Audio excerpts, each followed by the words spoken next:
sauti yako. Bartimayo hakusikiliza vile watu wanaongea. Yeye alijua ya kuwa huyu Yesu ambaye ninamuita, Yesu ambaye ninasikia anapita hapa, hawezi akapita kama hajanisaidia.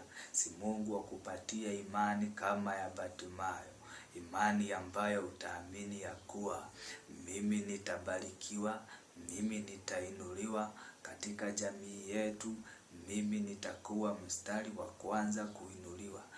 Mungu atanibariki na atanipeleka viwango vya juu.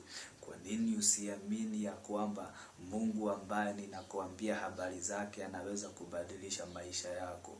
Kwa nini unataka kukata tamaa na wakati umeomba maombi yako yamemfikia Mungu?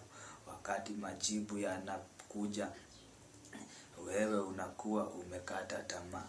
Ninakuombea upate roho ya kuendelea, roho ya kuendelea.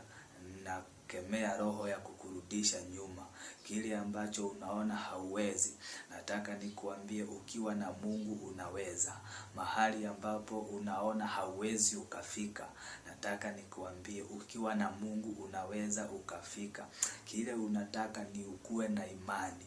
Ujue ya kuwa nimetaka kufungua biashara na sitasikiza sauti za